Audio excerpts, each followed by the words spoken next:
This podcast is for anyone who has ever felt stuck, whether it's a major life transition, a dark night of the soul, or just staying small out of fear. If you've ever struggled to move forward, if you're repeating unhealthy patterns in relationships, or you have a black belt in beating yourself up, you were meant for more, and this podcast is for you. We'll get real, we'll get vulnerable, we'll probably cuss a little bit, and we'll get to the root of it all, your self-worth. With every step, you'll find the courage to rise. I've seen a lot of posts and comments recently. When I say recently, my concept of time could be yesterday or it could be within the last 5 years, about gratitude as toxic positivity. And I have been wanting for a while to do a podcast on this because I really want to break this down so that you can actually see and understand what is the core essence of gratitude, why it has been getting this bad press, for lack of a better term, that it is somehow toxic positivity, and actually how to use it, what it's for, also how not to use it. So let's start with where this comes from, and it comes from humans humaning. And when I say that, what I mean is that it doesn't matter what the thing is, humans will find a way to human on it, which means we will take something sometimes. Now, this is just one element, right? But this is what we really want to give voice to so that we can see that there are really good aspects and things out there that we need to hang on to. And just because a group of people has taken a concept or an idea and missed the mark on it doesn't mean that we throw out the whole concept. We just need to be educated and understand what's happening. So where a lot of this comes from is you see people, coaches or content creators or just people in general, oh, you just have to be grateful. Oh, you just have to be grateful. Well, yes, you have to be grateful, but then sometimes people will take this like phony, beatific, holier than thou perceived tone and blanket that over everything that's going on in a person's life or in the world. And what that is doing is it is a fundamental form of bypassing because it isn't honoring what somebody is experiencing.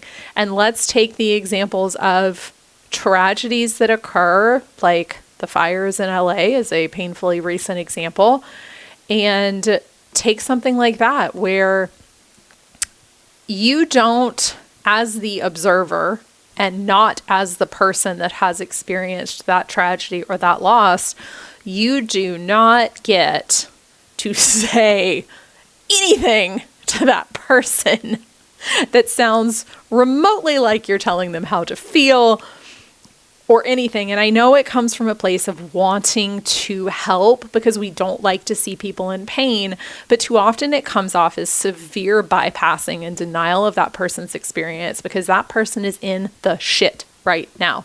And the most loving thing you can do is A, keep your fucking mouth shut unless you're going to say, I'm here for you, whatever you need, I love you. End of story. That's it. Because it happens so often if, they lose somebody, right? Oh, well, it's God's will. I'm sorry. Fuck you. And I say that because that is not the time and place for you to be projecting your beliefs onto somebody who is hurting and saying that, well, it could have been worse, or any of those stupid, well-intended things that people say. Just keep your mouth shut. The very best way you can help and support somebody is just be there for them. Shut your mouth and open your ears. Be there as a loving presence. Send them little reminders. Hey, I'm thinking of you. I love you. I'm thinking of you. I love you. I'm here. You don't have to say anything else. You ain't gonna fix it for them. And your platitudes are damn sure not gonna fix it for them, because on their own terms, and in their own time, they may find the good in the horrible thing that they experienced, but that's not yours to shove in their face long before they're ready. And guess what? Sometimes shitty things happen. They just happen. And in someone's own time, in their own path, they may take that and turn it into something good, but that's their business. That's not your business. And so this is partly where that idea of gratitude as toxic positivity comes from. And I just am very passionate about clarifying this topic, because the toxic part of the positivity serves to keep people from actually diving deeper into where the really good stuff is. So when we start to talk about how, being grateful and gratitude is somehow toxic positivity, then we're missing all the juice to it. So I wanted to put that frame around it, because again, when it comes to someone that who is in pain or who is experiencing something, just shut your fucking mouth. Like, it's literally the most loving thing you can do. Just show up and be there, because you're not going to know what to say to them, because there's frankly not a whole lot you're probably going to be able to say to them that's going to make anything any better, unless you can wave a magic wand and fix whatever shit is broken. And so just be there. Your presence is enough. You don't have to quote unquote fix anything, because you're not going to be able to do it. Just be there for somebody. If you can help them in a way that's obvious, if they have financial need, if they need food, if they need you to drive their kids somewhere, do those acts of service if that is appropriate, but just keep your mouth shut. Ain't nobody wants your advice right now. Just show up and be there in love. So stop creating this feeling that somehow positive things are actually negative. Anyway, all right. So that's typically why people will perceive something like gratitude as toxic positivity, because that type of behavior really is bypassy bullshit. And, I watch it happen a lot in the coaching industry. I am a huge, huge advocate for, I don't even know if advocate's the right word, but you have to honor where someone is. You have to honor their experience. Recently, there was an experience where a woman that I know became pregnant, not on purpose, and I watched someone in a very well-meaning way automatically go to telling her how to shift this into a positive thing. And I'm watching this and I'm going, she ain't ready for that, because right now she is processing the shock of this information, and she's processing the shock of learning that her life is about to take a very dramatic change, and she is not ready for any of that shit yet. She will be at some point, because I knew this person, but right now what she needs is she needs you to be with her in the holy shit moment as she processes that, and just be there and support her and love her and honor the fact that, oh my goodness, this is big information, right? This is big news. Be there with her in it, and then when she's ready, then we can go, okay, now what am I going to do with this? But you have to allow people to go through that, because you yourself also need to go through that, right? I'm speaking in terms of when we're helping, serving, supporting people, but you have to process that information. That's a lot of fucking information to take in. Holy shit, right? And then how we shift, because why it matters that we do make that shift is if we stay in the place of living in the negativity and all of the bad things about it, and that ultimately becomes detrimental to us, right?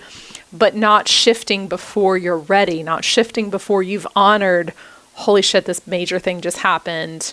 You allow it to process through, and then you go, okay, now this thing is here. I've processed through the emotions, the initial shock, the waves of this. Now, what am I going to choose to do with what's here? And again, this is all a personal thing. You don't get to decide what timeline anyone is on. Everyone is on their own journey. And when you reach the point where you're ready to make a new choice, that's different, right? But it's honoring the place that you are. So with that, here's why it's not the gratitude That's the problem. And the gratitude is actually the very best baseline from which you can live your life. If there was no other tool that you chose to use or implement, but you made the decision to bring gratitude into your life on a daily, hourly, minute-to-minute basis, I guarantee you that your life would start to shift. And I will tell you why. Because we are always in our life practicing something.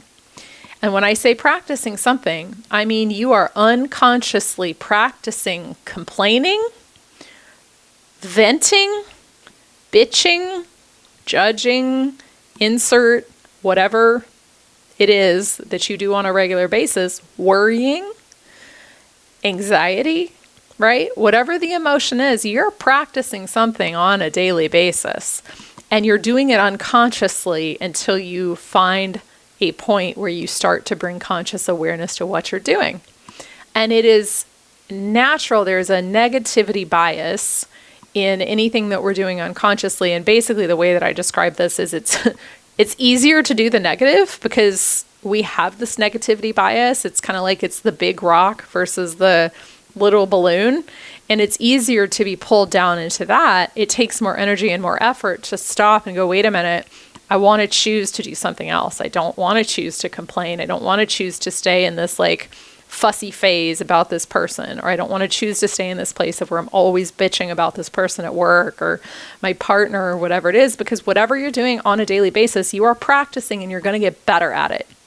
So when we are unconsciously complaining or worrying, or we get stuck in these anxiety loops, it's fine that it's there. There's no judgment on the fact that it exists. It's just, do you want to continue to live your life that way? Because if you are constantly looking around for what's going to go wrong or what's bad in your life, you are fundamentally going to find more of those things. It's just how it is. There's a system in your brain that when you tell it to look for something, it's going to find more of it. Your brain can't not respond to a question or to something that you're giving it, some kind of input you're giving it. So when you get into this pattern of looking for the things that are going wrong, you're only going to find more of it. And you're practicing it on a daily basis. Unconsciously, you're going to get really fucking good at it. And trust me, look around in the world. There's a lot of shit you can focus on that's not good. And you can continue to find more and more and more of that. And then that's going to deeply influence your worldview. And ultimately, it's going to put you in a state of despair and just badness, right? So here's the shift.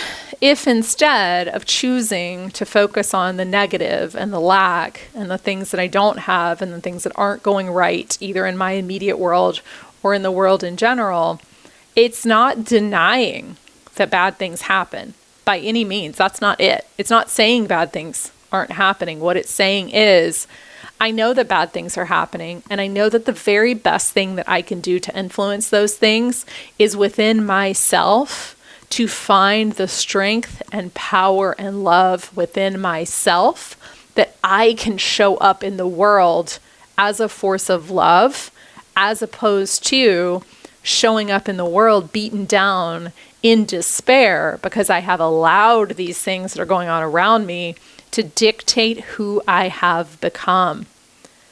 You're no use to us when you're in the hole of despair. Now, again, that is not shaming or blaming anybody, because sometimes life gets you down, and it's okay that it gets you down. It's just how we get you back up again, because we need you more than ever. We need you now. So what the gratitude does, and let me give you an example. I tell my clients this, we talk about this in my group coaching program. I always tell them, like, make it weird. Make it weird. Because if you really think about it, you start your morning, and most of us start our morning, we're thinking about the negative thing or the bad thing, or this happened yesterday, this is going to happen today, I got this meeting, I got this, I'm rushing. And we get caught up on all those negative things and the things that are missing and the things that are going bad, and we don't stop to notice the miracle and the wonder that is around us. And so when I tell people to practice gratitude and make it weird, this is not about like, oh, just write down 3 things you're grateful for. Okay, that's better than nothing, but I'll tell you in a minute why that doesn't actually fundamentally create a shift in you. You got to make it weird. So if you're in kind of a funky mood or a funky place, you go in to make your coffee in the morning, which is a key part of my ritual in the morning, and you go to make your coffee and all of a sudden you go, thank you to the person that picked these beans. Thank you to the person who ground these beans. Thank you to the person that packed and shipped these beans. Thank you to the woman who invented the coffee maker, Melita Benz. Thank you so much. We're grateful to you. And you go through and you really look at all the things that you're grateful for. Thank you for the fact that I have hands to make this coffee. Thank you for the dexterity that I have to make this coffee. Thank you for all 10 of my fingers that are functioning to allow me to make this coffee. Thank you that my brain and my body are healthy enough for me to make this coffee. You literally go through and you fucking make it weird. I mean, if you don't feel a little awkward doing this, you ain't doing it right. Because what you're doing is you are really starting to train your brain to realize how much wonder we're taking for granted on a daily basis. On a daily basis. Because we're so busy looking for what we don't have or looking what's going wrong. Listen. All it takes for you to start to take your health seriously is to have a major health scare. People who have had any kind of major health scare, all of a sudden your health is the most important thing in the world because all of a sudden it's gone. And holy shit, I always took for granted that I could do X, Y, or Z. And now that I can't do X, Y, and Z, I realize how critically important that is. I just wasn't thinking about it. I was taking it for granted.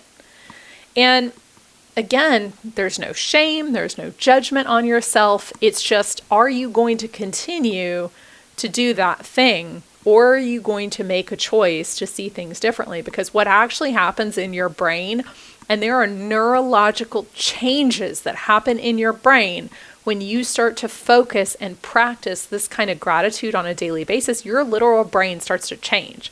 And guess what? When your brain changes, that means that all of those unconscious things that you're doing are going to change too, and they're going to change for the better. So if you practice this on a regular basis, you're going to find yourself automatically, without thinking about it, starting to feel more positive, starting to feel lighter, starting to feel better, because you're training your brain into gratitude. And guess what? When something shitty happens, because that's life and sometimes shitty things happen, you are going to be infinitely more resourced from a nervous system level, from a neurological level, from a just holistic biological level to deal with it, because you have been conditioning your brain in a healthy, positive, regenerative way. And that's the thing that I really think that people miss when we get caught up in the bypassing positivity crap, is they're missing actually why these things matter. And there are scientific, biological, neurological reasons why this works. And so if you start to practice this, and it's kind of an interesting thing that I see, is that I will see people who have grown very serious and very cynical. Oh, well, you're just being, childlike. Well, there's a real big difference between acting childish and being childlike. Because all childlike means is that you haven't given away all of your wonder and all of your creativity and all of your imagination to the patriarchal, colonized corporate world. That's all that means. And guess what? The two are not mutually exclusive, because having a childlike wonder about life opens you up. It opens up your brain. It opens up your emotions. It puts you in a position that no matter what's going on around you, you get to choose what you see in what you're doing. I have a movie recommendation for you. If you have not watched the movie About Time, have a movie night, get yourself some popcorn. I love my popcorn.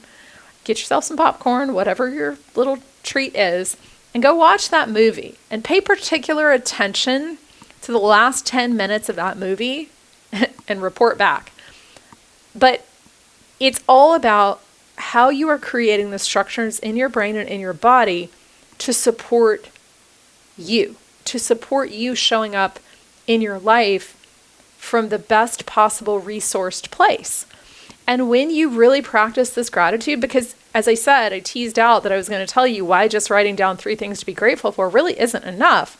Now listen, it's better than nothing. It's the same way that you getting up and doing 1 jumping jack is better than you doing no jumping jacks. But if you want to create a positive lasting shift in your body, you're going to have to do more than 1 jumping jack a day. But it's great that you did the 1, and 1 is better than none. So 3 things you're grateful for is better than not writing down any things you're grateful for. But when you are actually integrating gratitude into everything that you're doing, it's creating a shift within you that is ultimately creating a shift in your neural networks and in your wiring and in your biology that is going to net you greater gains down the line. The gratitude practice is also the very best pattern interrupt. I did this, I don't know if I've told this story before, but I'm going to tell it again. During COVID, the early months of COVID, I was like all of us, there was a lot of uncertainty going on.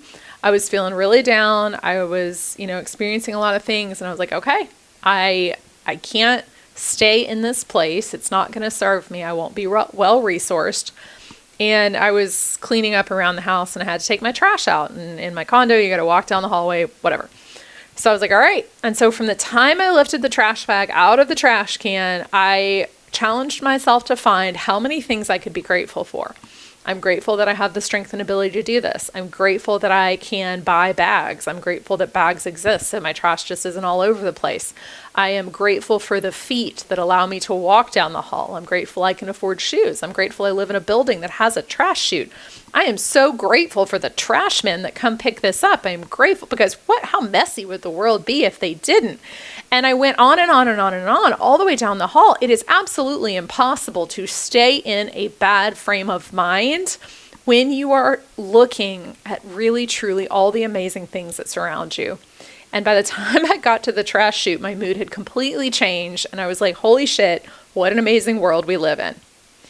And that's what I mean is that you have the power to resource yourself. You are more powerful than you can possibly imagine. And using these tools for you to feel better doesn't deny that there's crappy stuff that goes on in the world. I think sometimes we are afraid to feel good because we feel like somehow if we're feeling good, then it's not honoring the bad things that happen in the world. But that is just fundamentally untrue. And that doesn't serve anybody except, well, that's a whole other conversation. But it doesn't serve you and it doesn't serve the greater good. Because really, what we all need and what we will continue to need as the world evolves, as it is evolving, we need each individual to understand how to manage, how to create their own inner sense of power, their own inner sense of balance. Because guess what? If I've done my work, I know how to create these feelings within me. I know how to resource myself into a really good place. You know how to resource yourself in a really good place. The person down the street knows how to resource themselves into a really good place. All of a sudden, we have a community of people who are coming at challenges in life from a really powerful, resourced place. That's how we create change. That's how we create shifts.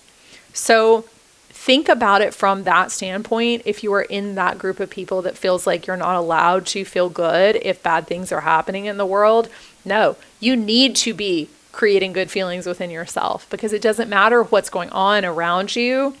You get to choose and manage how you feel inside. And so that gratitude practice is, like I said, if you did nothing else but that, and really played with that of being in the present moment, finding all the things you can be grateful for in your immediate environment, and make it weird. I can't tell you the number of people who are like, well, I tried your gratitude practice and I kind of got bored with it. I'm like, you should literally never get bored with it, because you can get so freaky about your gratitude that you can find gratitude for absolutely anything. I am recording this podcast right now, and there's so many things I could be grateful for about this. The fact that I have the ability to buy the computer to do it, the software to do it, the headset to do it, all these different things to be able to reach you all the way across the world wherever you are from just my little computer. How is that not magical? There is so much magic and wonder that surrounds us. And in you learning and training your brain to find it, you will better resource yourself for absolutely everything else that happens around you. You can take that shit to the bank.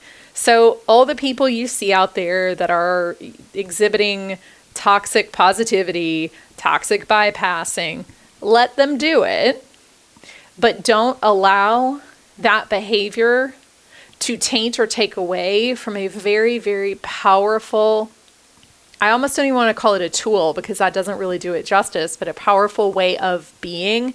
Because remember, humans are always going to human. Humans are going to human on things. It doesn't matter what flavor they are, what race, what gender, whatever. It doesn't matter. Humans are going to human because it's all about the human underneath. And that's a whole other podcast. That's like a whole other book. But anyway, so your job in this is to anchor into the part of that is connecting you to your own personal power to create certain feelings, certain emotions, certain states of being, certain resourced states within you, because from that place, then you get to give more love, more gratitude. You get to give your essence out into the world, and that is the type of energetic that we need. That is the type of personal power that we need from everyone who is willing and able right now in this world. I hope you enjoyed this episode of the Courage to Rise podcast. Visit my website, couragetorise.com, for more information on one-on-one coaching, group coaching programs, and other upcoming events. Remember, life's too short not to sparkle. Sparkle on.